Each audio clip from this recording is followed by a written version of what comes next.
우리나라가 2월 달에 155mm 포탄 50만 발을 대여를 난 세상에 살다 총을 포탄 대여해 준단 말은 듣다 처음 들었거든요. 왜 돈을 돈을 못 받는 거야 이거는. 돈을 총알이라도 하잖아요. 응? 그러니까 아 돈이 총알이라고 그렇게 말한 건가? 배포. 50만 발을 원래 대여 계약을 했었다라고 하는 게 나왔어. 나는 이게 정상회 야당 대표 초청 연설 요거하고 교환 조건이 아닌가라는 생각을 어제 그 기자회견에서 의회 생겨냈어. 연설과 네. 의회. 의회 연설과 이 포탄을 맞바꿔 갖고 그게 없어진 게 아니냐는 의심을 해봤어요. 왜냐면 이게 2월 달이라더라고. 네, 미국 행정부가 한국산 155mm 포탄 50만 발을 대여 형식으로 제공받는다는 내용의 계약을 지난달 한국 정부 방위산업업체와 체결한 사실이 뒤늦게 알려졌는데요. 다시 한번 말씀드리지만 판매가 아닌 대여 형태입니다.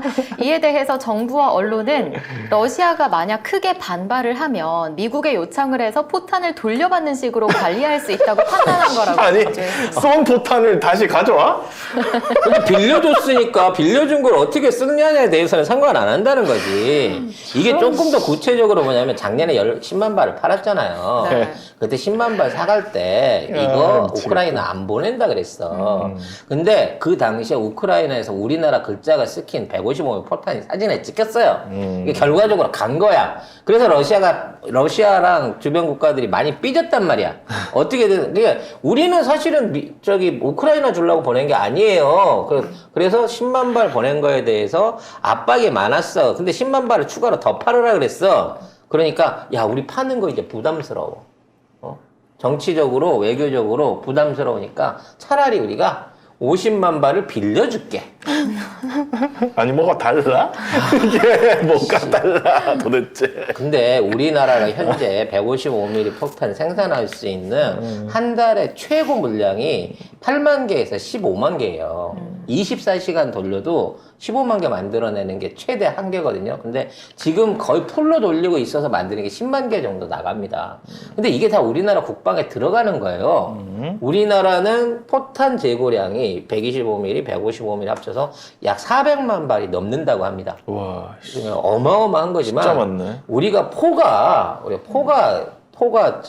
재래식 포까지 하면 자주포들이 4,000대 가까이 있기 때문에 4,000대가 나눠 쓰려고 그러면 금방인 거야. 10발 쏘면 4만 발이고 100발 쏘면 40만 발이에요. 그렇기 때문에 우리는 전 세계에서 가장 많은 탄약 생산, 포탄 생산과 재고를 갖고 있는 국가입니다.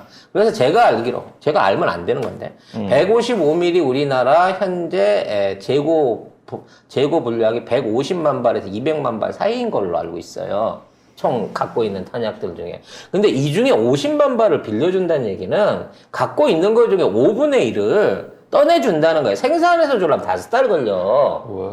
그러니까 사실 50만 발을 빌려준 데가 우리가 비축하고 있는 북한을 향해 돼 있던 전쟁 물자들 중에 50만 발을 빌려주겠다는 거야. 이게 말이나 되는 짓이야? 어떤 누가 50만 발을 빌려가면 그럼 나중에 미군이 생산해주는 미제 155mm 포탄으로 돌려받을 건가?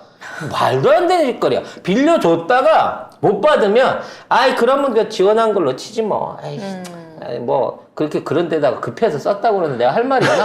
이렇게 되는 거예요. 빌려주는 거 자체가. 그래서 이게 빌려주면 우크라이나에 살상 무기를 지원하지 않는다는 원칙을 유지하면서도 미국의 지원 요청을 고려한 절충 아니다 이런 식으로. 근데 너무 뜬금없잖아. 2월달에 10만 발 팔라 그러니까. 미치겠다. 야, 내가 50만 발을 빌려줄게. 어떡하냐. 사실 이거 내가 그냥 주는 거야. 어. 대신에 이재명 초태형하는 거 그거 좀 없는 걸로 해줘. 나는 이 그림밖에는 다른 그림이 생각이 안 나는 거야. 더 웃기는 건 뭐냐? 이 50만 발을 빌려주기로 해서 빌려갔는지 안 가는지 몰라요. 지금 국정조사에서 재고량 확인해 봐야 돼. 우리 지금 155 포탄 제대로 그 숫자 유지되고 있는지. 근데 만일 이거를 이미 빌려준 상황이라고 치자고. 왜냐면 2달이 지났으니까. 그런 상태에서 지금 우리 김성한을 날린 건 또 뭐예요? 추가 지원에 대한 내용이 또 들어왔다는 거 아니야? 2월 달에 이미 빌려주기로 얘기를 했는데, 제공하기로 했는데. 아이고. 그럼 그 건이랑 이 건이랑 같은 건이 아니라는 거야. 숫자가 달라. 그러면 실질적으로 우리가 100만 발을 제공하는 거랑 똑같은 효과가 나는 거고 100만 발이면 우크라이나 포병대가 쏠 수 있는 인력 총 소모량하고 딱 맞아 떨어지는 숫자란 말이야. 우리가 100만 발을 주면 우크라이나 있는 그 포대들이 하루 종일 24시간 마음대로 계속 돌아갈 수 있는 물량인 거고 지금 당장에 그만큼을 내놓으라고 우크라이나가 지랄지랄을 하고 있는데 이걸 어디서 걷어가는 게 아니라 우리나라에서 통째로 슈킹해 간다는 거지. 블랙핑크가 아니었다. 블랙핑크가 아니었다. 아니 애꿎은 블랙핑크만. 뭐 블랙핑크는 하는 짓거리야. 페이크다. 블랙핑크는 딴 거다. 이건 바이든 손녀하고 김건희 사이의 거래였던 거다라는 점인 겁니다. 이번에 바이든이 아일랜드를 갔는데 거기도 또 헌터 바이든하고 또 손녀들을 대동을 했다고. 뭐 말년에 무슨 가족여행 댕기는 거야, 뭐야? 아니 근데 손녀들 왜 이렇게 따라다녀? 거기? 겁나 데리고 다녀. 그러니까 뭐 나토도 가고 뭐 다 가던데 손녀들이? 근데 사실 그거 좀 문제 있는 건데. 그리고 손님한테도 부담스러워. 부부 초청했는데 애새끼 데리고 와갖고 같이 풀어놓으면. 저기 손녀들이 완전 아가들이 아니에요. 아니, 어찌 됐거나. 차라리 아가면 젖병이랑 물려놓으면 낫지.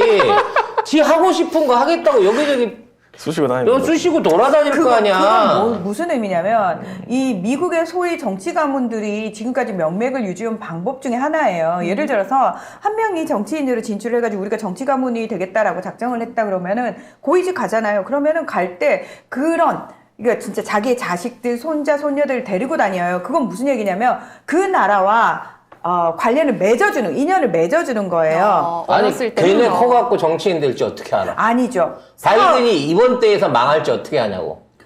집안 자체가 이미 그렇게 됐기 때문에 망할 거라고 다 연관이 돼가지고 사업을 하더라도 그 나라하고 조인이 가능하다는 거예요. 그런 식으로 인맥을 만들어주는 거죠. 할아버지가 대통령이었으니까. 그거 하나로 되는 거예요. 손주 너는 나중에 뭐를 해도 하겠구나. 그렇죠. 그래서 한동훈이 딸이 결과적으로 MIT 합격을 했구나. 라고 봐야 되는 건가? 그렇죠.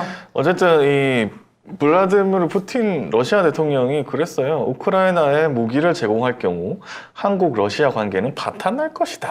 이렇게 얘기를 했습니다 이미. 근데 한 거잖아 지금. 나 한국 망했어. 러시아 관계 말고요. 윤석열이라고 콕 찍어줘요. 러시아. 왜 그러는 거야? 푸틴이 아실 만큼 아시는 분이 아시잖아요. 딱 표적해가지고 하는 거. 우리는 윤석열하고 관계가 없는 국민들입니다. 정말 이게 진짜 성명을 내야 돼요.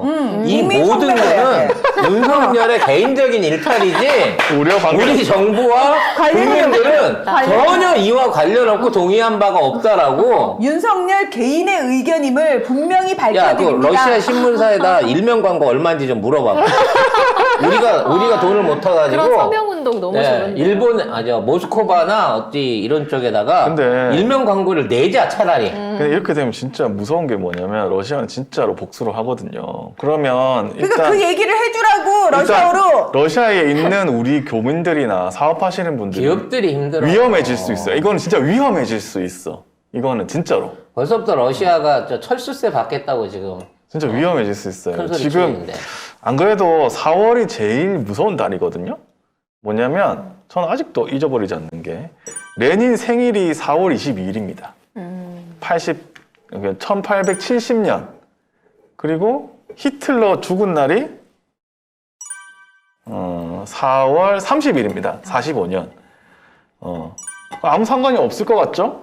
근데 이것 때문에 제가 러시아 갔을 때 4월 22일에서 30일은 조심해라. 왜? 동양이니까. 아, 근데 왜? 그러니까 레닌 생일에 22일이고 30일이 히틀러 죽은 날이래. 그거랑 나랑 무슨 상관인데? 조심해라. 그래서 선생님도 학교 오지 말라고 그래, 2주는. 지금 4월 12일이죠? 이거 러시아인 사람들은 대부분 다 압니다. 밖에 못 그러면 나오게 해요. 레닌 생일날 맞춰가지고 우리가 러시아 일간지 일면에다가 내자니까 광고를. 그리고 그 기간이나 기간 지나고 나서 꼭 외국인 사망 사고가 나옵니다. 외국인에 대한. 외국인 사망 사고가 나와요. 레닌은 러시아에 있어서 어떤 존재냐면은 국부의 느낌인 거예요. 레닌은. 이승만하고는 다릅니다. 네, 이거. 그게 아니고 러시아가 어쨌든 사회주의 체제를 계속 유지를 하고 있는데 마르크스 레닌 레닌주의라고 표현을 하잖아요. 마르크스 레닌주의. 그러니까 사회주의 국가들의 특징이 뭐냐면 걔네들이 진짜 국부급으로 추앙하는 사람은 그러니까 이데올로기화 시켜요. 그 사람 말 자체를. 그래서 제일 그러니까 엄청난 게 레닌과 관련된 레닌 전집이 있어요. 정말 유명한. 그래서 사회주의를 공부하는 그 전공자에게는 그 레닌 전집을 거의 다 가지고 있어야 할 정도라고 얘기를 하고, 상트페테르부르크, 푸틴의 고향이라고 하는 거기도 원래 레닌그라드라는 이름이었잖아요. 그렇죠. 예. 그래서 레닌이라는 존재 자체가 러시아 그 사람들에게는 정말 가장 추앙하는 존재? 그냥 예. 그 굳이 대자면 우리나라의 김구 선생. 안창호 네. 선생 같은 그런 느낌일 거예요. 왜냐면 그 레닌이 그 러시아가 이제 말하자면 그 왕정 정치를 끝내는 데서 역할을 했지만 실질적으로 그 수혜를 누린 건 스탈린이거든. 그 수많은 사람 학살한 것도 스탈린이고. 아무튼 그래서 이 상황에서 이런 것까지 나왔다. 그리고 푸틴이 이거 한러 관계 폭망한다라 얘기했으면 4월 조심해야 돼요, 진짜.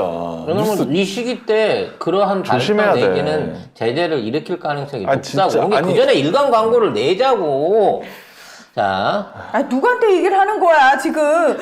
예보를 지금 알아보라 그랬더니 전부 다 댓글을 하는 게 이 국장은 러시아말 못하는데 어떻게 알아보냐. 저는 못하기 때문에.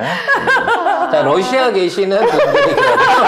이 방송 들으시는 분들이 어떻게 하면 광고 낼 수 있을지, 비용은 얼마나 들지 알려주시면 네. 신중하게 광고를 고려해 보겠습니다. 아니, 어쨌든 진짜 그 러시아에 계신 분들은 위험해요. 4월 말은 진짜 위험한 주입니다. 이 주 22일부터 30일은 진짜 위험한 주예요.